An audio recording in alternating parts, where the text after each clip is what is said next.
Hello, I'm Malaysia, and this is my very janky space. Today's video is going to be about making these paper bead earrings. Now, most of these are hand painted through jelly pull painting. This is comic book paper. The rest of these were just painted with acrylic paint using jelly pulls. Let me give you a little close up. My comic book, and the rest of these hand painted. So this video is going to be how I put these together and a little bit on how I actually make them. Well, actually kind of a lot on how I roll them and make them.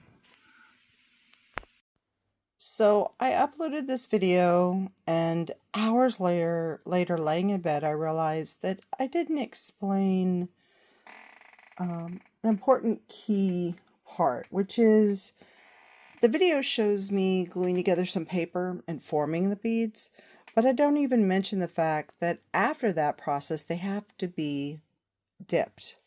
First, they get dipped in PC petrifier 2 to 3 times. It hardens the wood, adds a nice sheen. I said hardens the wood. It hardens the paper. Makes it last a lot longer. And then they get 3 to 4 dips in polyacrylic. And everybody does their dips a different way.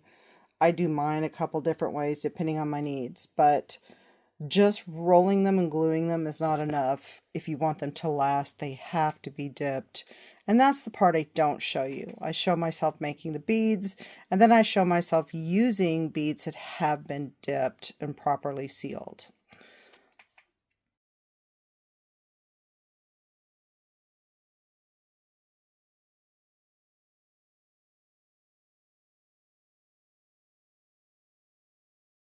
This video shows me rolling 3 different colors. Some blue, some green, and some red. When I painted them, I was shooting for jewel toned colors. I was shooting for something that looked a little bit like natural stone. With the green, I was definitely shooting for faux turquoise. I did not succeed, but I still like the way they came out. They're still a lot of fun. Right now, I'm stripping. Oh, no, not right there. You'll see me sometimes take the stick that's named, just left my mind, and try to sort of condition the paper so it'll roll around the popsicle stick. That's it. Popsicle stick better. The blue paper, I believe. No, it was the red. The red paper, every time I tried to condition that a little bit, it tore. The other paper did fine, but it just kind of shapes a little bit, makes the ends roll down a little bit easier. You don't have to do it. It's entirely up to you. Also, since I haven't rolled beads in a while, you'll notice that I switch from using both the large and small popsicle sticks to just the small popsicle sticks, because I've literally forgotten the ratios I like for rolling these square and rectangle beads. So I'm going to have to remember again. I tend to roll hundreds of beads at a time. They last me a very long time. I never take notes. So when I need beads again, I kind of have to start over. Not very smart of me, but hey, what are you going to do? You know, and sometimes you come up with new ideas. So, but maybe I should take a few notes, or at least watch my videos. Maybe to help myself remember. Anyway, I definitely wasn't happy in this video with the shapes and the sizes and the ratios of the beads I rolled. I've been much happier in the past. I need to find a pair of those earrings and measure them so I can get them right, because I really liked the old ratio I used. And if I figure that out, I'll definitely share it with you. This is a long video. I roll beads here for like an hour, just trying to show you how I do it, how I put them together. If you already know about rolling paper beads and you already know how to string them up and put holes in them and do all that, you don't need to watch an hour of me rolling beads. It's quite dull, but some people need a body double when they're rolling beads too. So you'll also notice I keep wiping glue on my hands, like on the back of my hands, because I forgot to get a wet washcloth. I like to keep a rag nearby to wipe my hands on. I finally get up and go get one.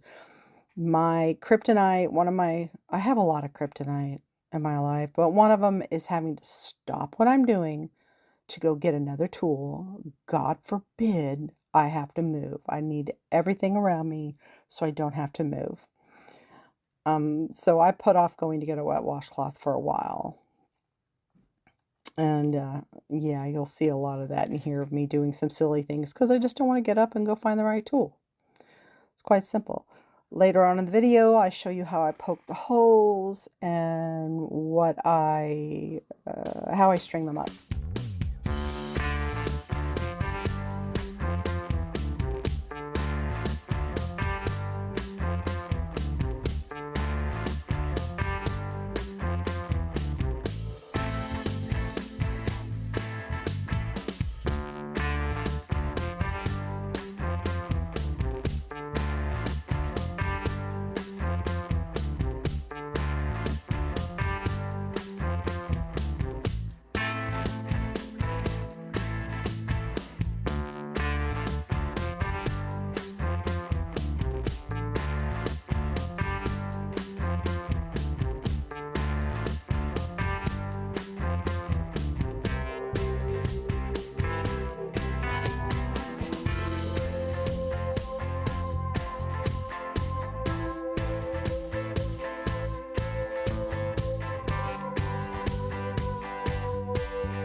Now once I get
a pair together, I almost immediately put them on a card to keep them safe. These are bracelet cards, but you're the boss of you. You can put anything wherever you want. Oh, let's go right there. And then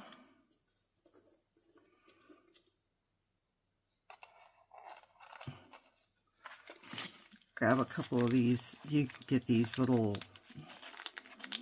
silicone post protectors anywhere. Well, anywhere jewelry is sold. Jewelry supplies.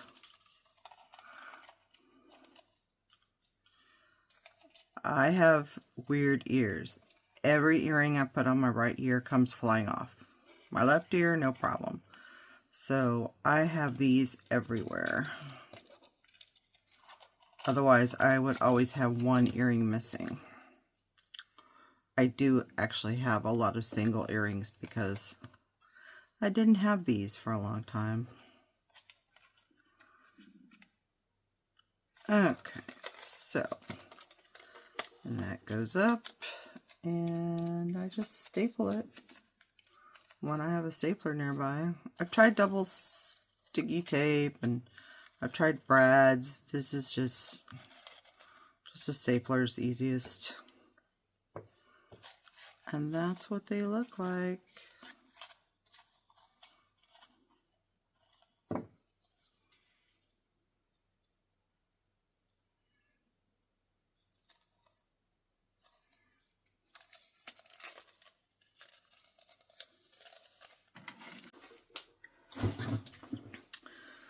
Okay, so where'd those, okay, earrings I made are right there. They're cute. Wonderful. Yay. So I've got all of these, and these were all rolled before I settled on my ideal size for my double-decker earrings. So I was struggling last night to try and find ones that would work, the configuration I like. It was these. These had the best ratio, bottom to top, I believe.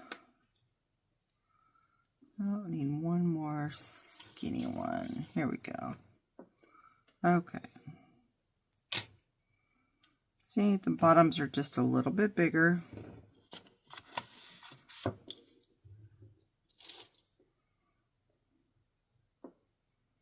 But it makes a nice dangle earring. And again, come in here with my little hole maker.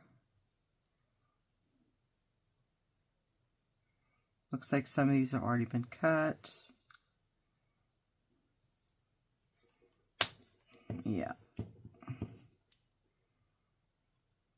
Kind of a pain to remove. Oh, come on.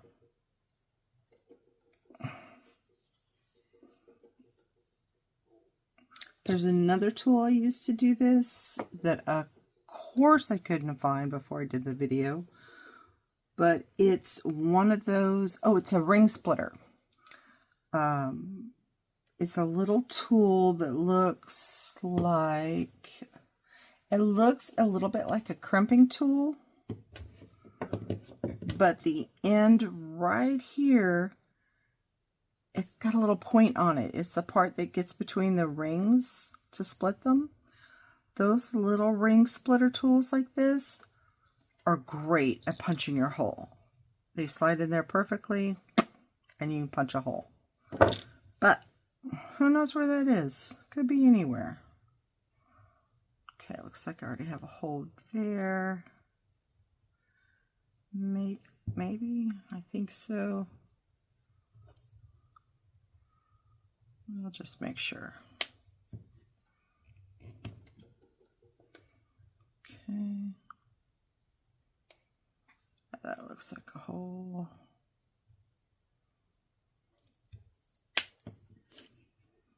Now, the little ones are going on top.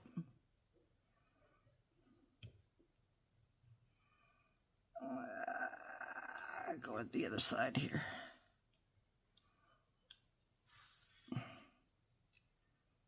There we go. Okay. Got my holes. These are the bottoms. Got a hole on top of each one. Okay, so you can leave the bottom blank, but I think it looks cute if there's a little bead hanging off the bottom. So for the bottom pieces, I go ahead and do a hole there too, so I can do a bead, because it's cute.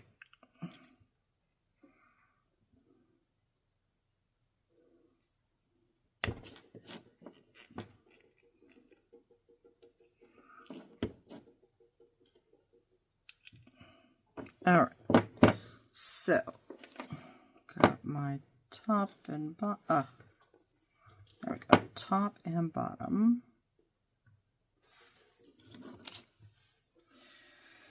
Go into my bead soup thing.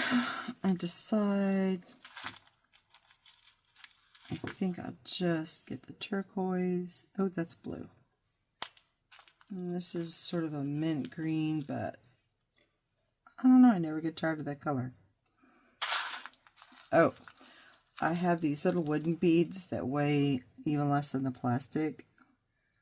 That would probably look pretty good there. I think I'd rather have pink or red though. Let's see.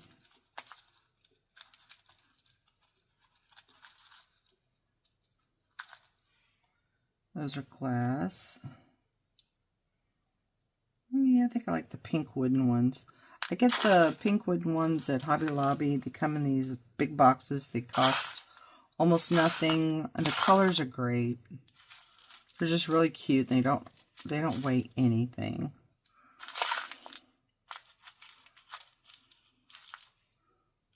Okay, so I'm going to need one for the bottom and one for the top. Do I want one in the middle?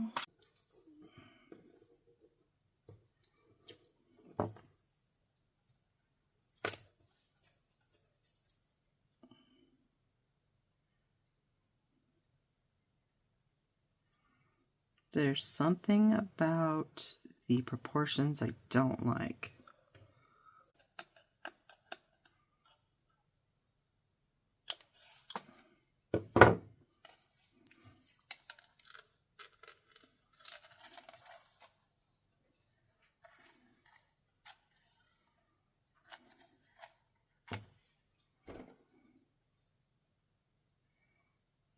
I think my problem is right here where the connection is. I think I have to do that better.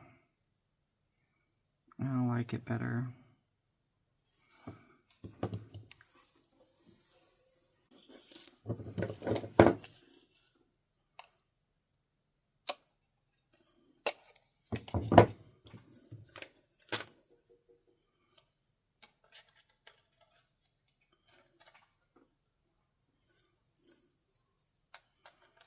Okay, same earring, just slightly different. And I definitely like the way that one looks better. So this one has more movement, but this one just looks better. So it's one head pin all the way through here. And then the only movement's coming from this little bit of extra chain right there. But I like that better. It just has a better look. So I will redo this one to match. And I like it better.